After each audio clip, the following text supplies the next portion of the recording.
अस्सलामुअलैकुम। कैसे हैं आप लोग। First year biology chapter 9 kingdom Plantae. आज हमारा टॉपिक है ट्रैकियोफाइट्स। पिछले लेक्चर्स के अंदर मैंने आपको पढ़ाया था कि प्लांट्स को दो डिवीजन में डिवाइड किया जाता है, ब्रायोफाइट्स, ट्रैकियोफाइट्स। ब्रायोफाइट्स सिंपलेस्ट प्लांट है जो कि सिर्फ डैम्प और शेडी प्लेसेस पे पाए जाते हैं, उनमें वैस्कुलर टिश्यूज नहीं होते। आज मैं आप लोगों को पढ़ाने लगा हूँ दूसरी डिवीजन जिसका नेम है डिवीजन ट्रैकियोफाइटा। इनको ट्रैकियोफाइट्स भी कह सकते हैं, इनको वैस्कुलर प्लांट्स भी कह सकते हैं, बिकॉज इनमें वैस्कुलर टिश्यूज़ होते हैं। Vascular tissues xylem and phloem को कहते हैं। तो these are vascular plants have xylem and phloem. Xylem आपको पता है ट्रांसपोर्ट ऑफ वाटर के लिए और फ्लोएम ट्रांसपोर्ट ऑफ फूड के लिए। अच्छा, इन दोनों टिश्यूज़ को, जाइलम और फ्लोएम को वैस्कुलर टिश्यूज़ क्यों कहते हैं? बिकॉज वेसल मीन नाली, ठीक है। ये दोनों टिश्यू वेसल की तरह यानी नाली की तरह होते हैं जिनके ज़रिए से फूड और जो वाटर है वो एक जगह से दूसरी जगह भेजा जाता है। तो इसलिए ये पौधे ज़्यादा सक्सेसफुल है।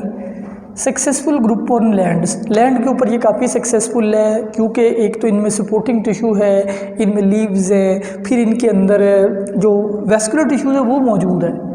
ये फ्लावरिंग प्लांट भी इनमें आ जाते हैं। And flowering plant dominated all over the earth. सारी ज़मीन पे इस वक्त अगर आपसे पूछा जाए कि इस वक्त ज़मीन पे सबसे डोमिनेंट पौधे कौन से हैं, तो ट्रैकियोफाइट्स की भी काफ़ी किस्में हैं। ट्रैकियोफाइट्स के अंदर जो फ्लावरिंग प्लांट है they are dominated all over earth.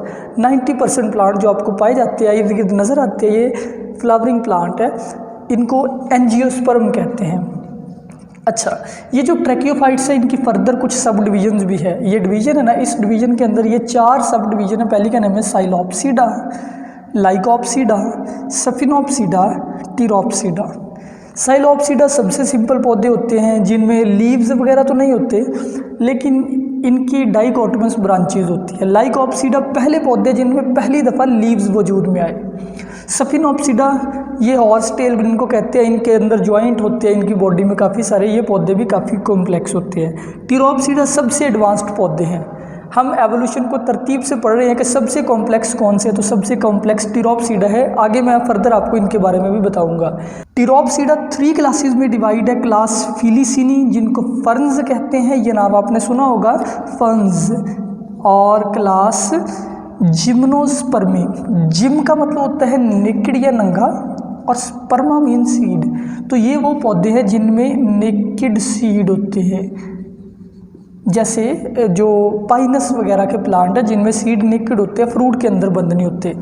NGO का मतलब होता है कवर्ड, स्पर्मा का मतलब होता है सीड। तो इनमें कवर्ड सीड होते हैं एंजियोस्पर्म में, यानी इनके अंदर फ्रूट में सीड बंद होते हैं। तो इन पौधों को, एंजियोस्पर्म को आप कॉमनली फ्लावरिंग प्लांट भी कहते हो क्योंकि इनमें फ्लावर बनता है और फ्लावर से फिर बाद में फ्रूट बनता है। तो इनमें फ्रूट भी बनता है, पहले फ्लावर, फ्लावरिंग प्लांट्स। ये जी कुछ क्लासिफिकेशन की बात हो गई, बाकी फर्दर डिटेल हम एक एक को पढ़ते रहेंगे।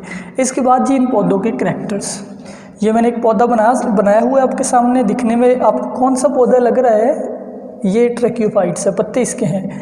दूसरी निशानी फ्लावर भी इसमें है, तो इसका मतलब है ये ट्रैकियोफाइट की डिवीजन टीरोप्सिडा, सब डिवीजन टीरोप्सिडा, उसमें क्लास एंजियोस्पर्मी से बिलोंग करता है। इन पौधों के करैक्टरिस्टिक्स ट्रैकियोफाइट्स के, इनमें रूट भी होती है, स्टेम भी होते हैं, लीव्स भी होते हैं। इनकी रूट्स भी काफ़ी वेल डेवलप्ड होती है जो मिट्टी के अंदर गहरी हो जाती है और इनको ज़मीन के ऊपर काफ़ी सक्सेसफुल बना देती है।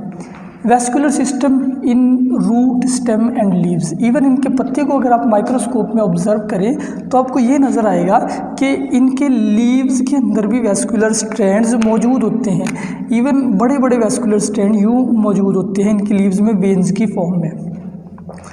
Protected sporangia led to seed. अब स्पोरेंजिया क्या है? स्पोर, जहाँ पे स्पोर बनते हैं। इन पौधों में, कुछ पौधों में 2 किस्म के स्पोर बनते हैं, माइक्रोस्पोर, मेगास्पोर। जो मेगास्पोर बनता है, जिस जगह पे स्पोर बनते होते हैं, मैं आपको स्पोरोफाइट जनरेशन पढ़ा चुका हूँ, उस जगह को कहते हैं स्पोरेंजिया। तो इनके स्पोरेंजिया प्रोटेक्ट हो जाते हैं और यूं प्रोटेक्टेड स्पोरेंजिया यानी कि जो ओव्यूल है वो प्रोटेक्ट हो जाता है और बाद में ओव्यूल के अंदर से बनता है सीड। तो इनमें सीड भी बनता है। अगला इनका करैक्टर है पोलन ट्यूब। पोलन ट्यूब क्या है? आप 10th क्लास में पढ़ के आए हैं स्टूडेंट्स कि जो फीमेल रिप्रोडक्टिव पार्ट होता है फ्लावर का वो ये है। इस फीमेल रिप्रोडक्टिव पार्ट का नाम होता है कार्पल। ठीक हो गया जी। ये जो कार्पल है इसके अंदर यहाँ पे होता है स्पोर। कौन सा स्पोर? मेगास्पोर, यानी कि बड़ा स्पोर। इसके साथ मिलना होता है स्पर्म ने या पोलन ग्रेन ने। तो पोलन ग्रेन यहाँ पे आके गिरता है। अब मान लीजिए यहाँ पे आके पोलन ग्रेन मिल गया, गिर गया। पोलन ग्रेन में स्पर्म है, यहाँ मेगास्पोर के अंदर बाद में बनता है एग सेल। एग और स्पर्म ने मिलना है। क्या होगा?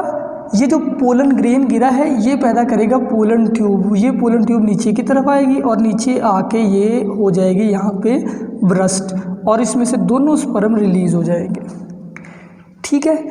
ये जो पोलन ट्यूब है ये स्पर्म को ट्रांसफ़र करती है, यूँ कह ले मेल गैमीट को ट्रांसफ़र करती है फीमेल गैमीट के पास, और इसको वाटर रिक्वायर नहीं है। ये एक बड़ा डिफरेंस है डिवीजन ट्रैकियोफाइट्स में और ब्रायोफाइट्स में। ब्रायोफाइट्स को रिप्रोड्यूस करने के लिए वाटर चाहिए, क्योंकि स्पर्म पानी के अंदर स्विम करके एग तक जाते हैं। इनको वाटर नहीं चाहिए क्योंकि स्पर्म पोलन ट्यूब के ज़रिए एग तक जाते हैं। अगला character heteromorphic alternation of generation. Heteromorphic, hetero word mean different, morph mean shape. जो स्पोरोफाइट जनरेशन है और जो गमीटोफाइट जनरेशन है उनकी शेप्स आपस में डिफरेंट होती है। आप इजीली फर्क कर सकते हैं कि ये स्पोरोफाइट जनरेशन है, जैसे इस वक्त यहाँ पे ये गमीटोफाइट जनरेशन है। स्पोरोफाइट जनरेशन डिफरेंट होती है। एक करैक्टर मैं अपने पास से लिख देता हूँ, वो यहाँ लिखा नहीं हुआ कि ये जो पौधे हैं यानी कि ट्रैकियोफाइट्स, इनमें sporophyte generation is dominant. Sporophyte dominant होती है और गमीटोफाइट डिपेंडेंट होती है। और जबकि आपने ब्रायोफाइट्स में पढ़ा था कि ब्रायोफाइट्स में गमीटोफाइट ज़्यादा डोमिनेट होती है और स्पोरोफाइट लेस डोमिनेट होती है। तो स्टूडेंट्स ये छोटा सा लेक्चर था ट्रैकियोफाइट्स के ऊपर। फर्दर हम इनकी डिटेल नेक्स्ट लेक्चर में पढ़ेंगे। इजाज़त दीजिए, अल्लाह हाफिज़।